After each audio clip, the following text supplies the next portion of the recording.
I'm up early, as you may have noticed from the bright light on my left here, or your right, and the tone of my voice, which is a little deeper because in the morning I'm a little tired. I have a groggy voice.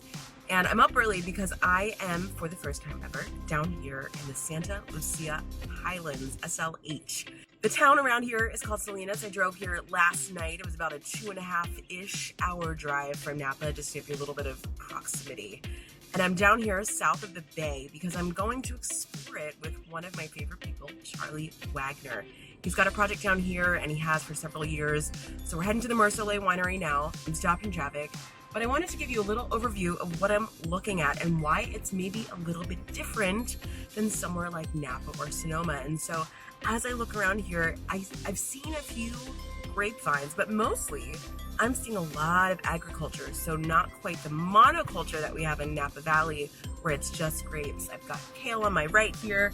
I've got some sort of grass on my left. I've got mountains up here, which looks kind of like Napa. As we go through here today, I'll be tasting some wine. I'll be talking with Charlie and we'll be exploring this cool little region. And I hope you enjoy.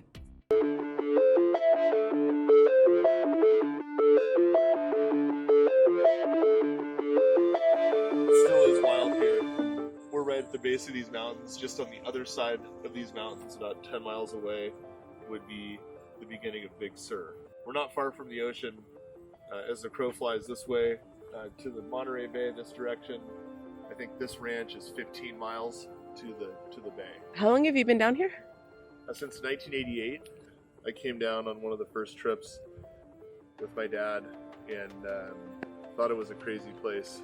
You know, grew up in Napa Valley, came here, and it was actually what is now vineyard. A piece down below us was lettuce. I remember it being windy. I thought it was hot. Now knowing what I know, it's never really that hot here. It felt hot because it looked like it should be hot. Yeah. What did your dad think of it? He first came down here because he loved the Chardonnays from this area, and we couldn't grow great Chardonnay in Napa Valley. It's too hot. Carneros, of course, you can, but for the style of Chardonnay he wanted to make, he always liked the wines from here. Talbot would be one of them, and Talbot's our neighbor just to the south. Valley floor there that you see is all dedicated to row crop. It's a very agricultural community here. It's called the Salad Bowl of America. Pretty much year round, they're able to produce vegetables because we're typically a frost-free zone. Where we are, the Santa Lucia Highlands, this used to be cattle grazing land. So the progression was the valley floor used to be cattle ranches and dairy farms. When people figured out you could grow row crop here, they started taking the cattle and putting them up on the foothills here, which made room for row crop in the valley floor. So cattle lived here for decades, and then once cattle farming didn't really make sense financially, they started moving the cattle out, and that's when grapes started being grown. So it's been the last 150 years it's been changing, and so this was virgin land. This whole appellation was virgin land, and it had been fertilized by cattle for decades, which is kind of cool. Are there still cattle here? Here and there, pockets of cattle, but not. The land is too valuable for cattle, and it's a better use of land to grow vegetables, and up here grow grapes. So Napa Valley, we do a lot of dry farming because we can. We have heavier soils, we have groundwater. Here, they're very sandy soils. You need to irrigate. So fortunately, we have a lot of water in Salinas Valley. So they say Salinas Valley is an upside down lake. So underneath it there's a ton of water. Comes from, I've heard, from the Sierras and snowmelt. I'm not sure how anyone figured that out, but it's pretty awesome. What's unique about this area is that so the soil is constantly moving, and you can always, so there is erosion when it rains, and we all have to go and repair roads and all that stuff, but you can see it's been happening for thousands of years. You can see how these canyons were carved out, and what we're on now are some of the spoils that came out of the canyons, and so it's just part of life really down here.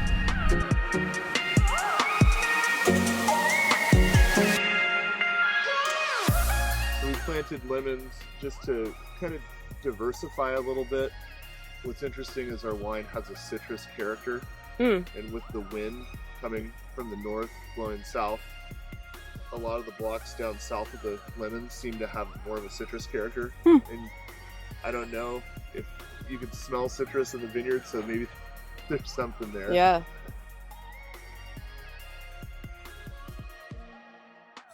You can see these have set, those little baby lemons, right? Those will be ready to harvest in 9 months.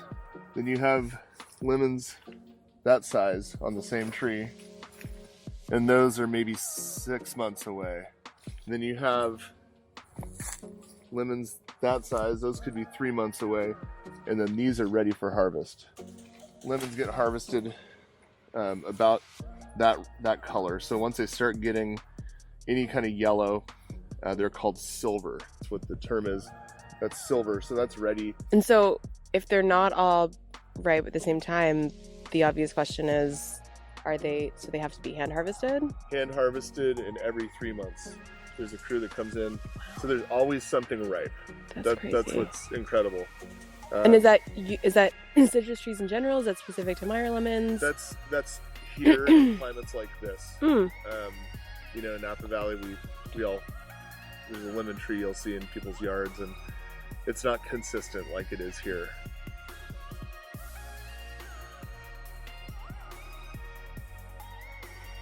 It smells like Christmas.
Oddly enough, the Pinot gets less oak than the Chardonnay. So this particular vintage was about 9 months in oak for the Pinot. The Chardonnay was started to rack in 12 months, but some stayed in for 14 months. So the flexibility of family business and being our own boss is that if something isn't right, we can change it. We can leave some lots in barrel for longer than 12 months and miss that 12-month bottling cycle. And if the wine needs it, then the wine needs it. And so that's a very important thing for us. The wine, the Pinot, at 9 months, we racked it quick out of barrel because it was mainly new oak, and we thought it was going to pick up too much wood, and it's actually, there's not a lot of wood on it. It's kind of crazy. One character that even the unoaked wines have from down here that we think Santa Lucia, we're not sure, but we think it's the wind. The wind creates some smokiness. It's not barrel smoke. It's not toasty barrel smoke. It's like a smoke. I can pick these wines out of a lineup. If you take California Chardonnay, I can tell the difference right off the bat. Sonoma compared to Santa Lucia Highlands. I love them both. I love Sonoma Chardonnays, but these are distinctly different. I think always a little higher acid, not as round. So this is south of where the Chardonnay. So we're northernmost part of Santa Lucia Highlands here. Correct. At the winery, which is mostly where the Chardonnay is. And so Correct. the Pinot Noir is planted south of here. Correct. And is there any particular reason other than that's just what happened? So yeah, it's interesting. It's interesting to ask because what the old school train of thought was that the northernmost part of the appellation where we are now was too close to the Pacific Ocean to ripen Pinot. So you can get Chardonnay right here, but Pinot is best suited to the southern end, which is 2 or 3 degrees warmer on any given day. Maybe nobody tried to grow Pinot this far north, but we know we get Pinot to grow up here because we grafted over a piece of what was Viognier up there. Grafted it to Pinot and let it ripe this year and get excellent wine. It's just an old school thought. I think Pinot would do great on this property now. There's a density to this wine.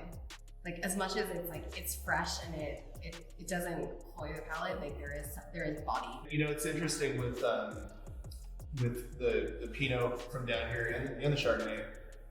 We get bud break here about 1 month earlier than Napa Valley does. And we start a whole month? A whole month earlier. Wow.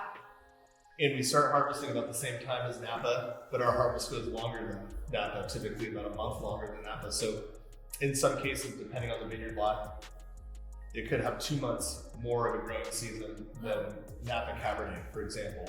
And I think that has a lot to do with the viscosity of these wines, that the grapes stay on the vine for so long. And I've joked around that the wind is like a natural refrigerator for the fruit, because you can just let it hang. It's not going to fry. We don't have hot days like we do up in Napa. We have a really cool, moderate, long growing season, and with that, you don't have to rush to pick the fruit. We have done some experiments where you pick Chardonnay at 24 bricks. Just pick it at 24 bricks, maybe like they would do in some other parts of the world, and the acid is so high that it actually hurts. So Is it coochie base? it's puckery, acidic. So that long growing season, I think, has something to do with this, with the density of these wines. Yeah. And thus concludes the tour, and on to burritos. Yes. World famous Plaza Bakery. Yes. I think you've checked all my boxes today. And Mexican Coke. That's what I'm saying. I don't think you missed anything. Helicopter. Helicopters, Mexican Coke, burritos.